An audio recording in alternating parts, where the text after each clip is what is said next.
नमस्कार मैत्रिणींनो, आज आपण अतिशय साधी सोपी अशी गवारीची भाजी बघणार आहोत. आपण साहित्य पाहूया. मी इथं गवार स्वच्छ धुवून अशी निवडून घेतलेली आहे. त्यानंतर 2 कांदे घेतलेले आहेत. तळणीसाठी तेल घेतलेलं आहे आपण. आणि नेहमीप्रमाणेच आपल्याला जिरं आणि मोहरी लागणार आहे. थोड्याशा मी मिरच्या इथे घेतलेल्या आहेत बारीक चिरून. लसूण घेतलेला आहे थोडासा ठेचून. थोडीशी कढीपत्त्याची पानं आणि हळद, लाल तिखट, थोडासा चिमूटभर हिंग लागेल. गोडा मसाला लागेल, कुठल्याही ब्रँडचा तुम्ही वापरू शकता. आणि थोडासा शेंगदाण्याचा कूट लागेल आपल्याला. हे एवढं साहित्य हे कायमच घरात असतं आणि हे एवढं पुरेसं आहे. थोडंसं गरम झाल्यानंतर आपल्याला इथे ही जी गवार आपण निवडून घेतलेली आहे तर ती गवार आपल्याला या तेलावरती परतून घ्यायची आहे. इथे गवार थोडीशी आपल्याला फ्राय करून घ्यायची. 1-2च मिनटं फ्राय करायची असते. काय होतं ना, त्याचा एक जो कच्चा स्वाद असतो तो यामध्ये निघून जातो. तर आता मी ही गवार काढून घेते. पहा, एवढीच फ्राय करायची आपल्याला. आता मी फोडणी घालते. नेहमीप्रमाणे जळू नये म्हणून थोडीशी कोथिंबीर घालूयात आधी. त्यानंतर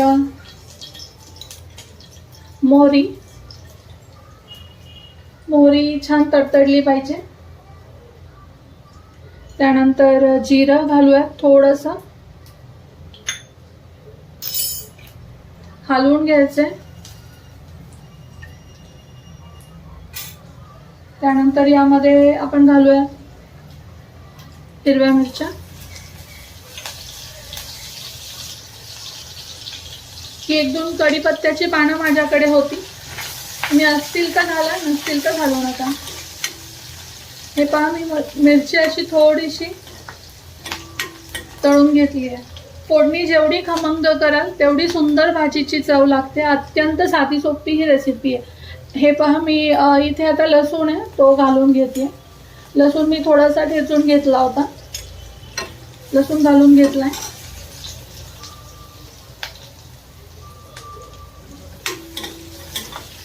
लसूण असा गुलाबी रंगावर परतून घ्यायचा आपल्याला.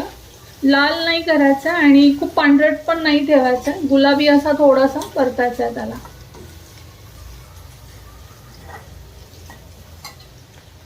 नेहमीप्रमाणे फोडणीमध्ये मी थोडीशी कोथिंबीर घालते. कोथिंबीरीचा स्वाद फोडणीमध्ये खूपच सुंदर उतरतो. खमंग अशी फोडणी झालेली आहे याची. आता मी यामध्ये कांदा घालणार आहे. आपल्याला कांदा घालून घ्यायचा. कांदाही आपल्याला गुलाबी होऊ द्यायचा. याच्यामध्ये पांढरा ठेवायचा नाही अजिबातच. यामध्ये टॅमॅटो घालणं हे ऑप्शनल आहे. मी कुटाची गवार करते त्यामुळे मी यामध्ये टॅमॅटो घातलेला नाहीये. जर तुम्ही शेंगदाण्याचा कूट न वापरता गवार करणार असाल किंवा जरी कूट घालूनही जर तुम्हाला टॅमॅटो यामध्ये आवडत असेल तर तुम्ही नक्की घालू शकता. मी घातलेला नाही आहे इथे, कारण कुटाची भाजी आहे, थोडीशी चटचटीतच छान लागते. त्यामुळे मी इथे टॅमॅटो थोडासा स्किप केलेला आहे. यामध्ये मी थोडीशी हळद टाकते.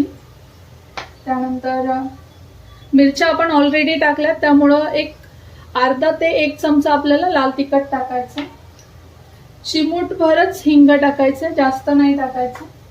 आणि हा गोडा मसाला तुम्ही कुठल्याही ब्रँडचा वापरू शकता. एवढाच टाकायचा आहे, जास्त टाकायचा नाही आहे. तुम्हाला कितपत मसालेदार आवडते भाजी त्यावरती हे अवलंबून आहे. आणि आता हे सर्व मिक्स करून चव जाते सगळी. तर थोडंसं पाणी घालायचं. आणि ही गवार मी अशी लपथपीत अशी करणार आहे. तुम्ही डब्याला वगैरे नेऊ शकता. जर तुम्ही कामाला जात असाल तर मुलांच्या डब्यातही देऊ शकता. ही अशी ड्राय होत नाही, अशी मस्त लपथपीत त्याची भाजी होते. छान मिक्स होईल तेवढी भाजी आपल्याला चवदार लागणार आहे. ठीक आहे. तर आता यामध्ये मी गवार घालून घेते.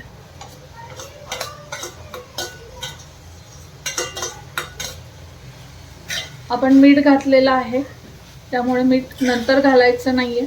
तुम्हाला जर वाटत असेल तर तुम्ही या स्टेजला सुद्धा मीठ घालू शकता. छान आपल्याला ती परतून घ्यायची.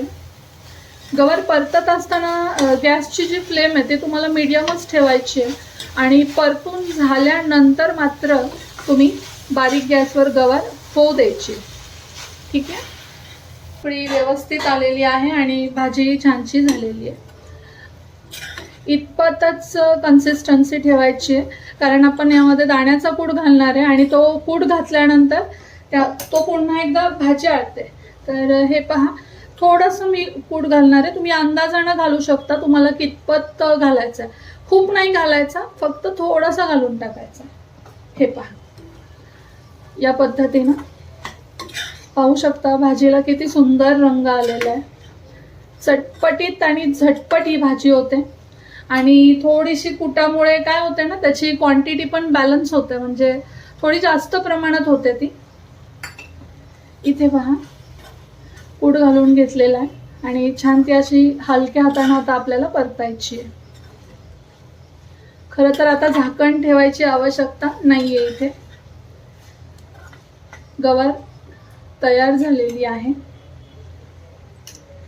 नक्की ट्राय करा. रेसिपी कशी वाटली मला नक्की सांगा आणि अशाच सिंपल आणि सोप्या रेसिपींसाठी सिंपल सुखदाला लाईक, फॉलो आणि सबस्क्राईब करा. धन्यवाद.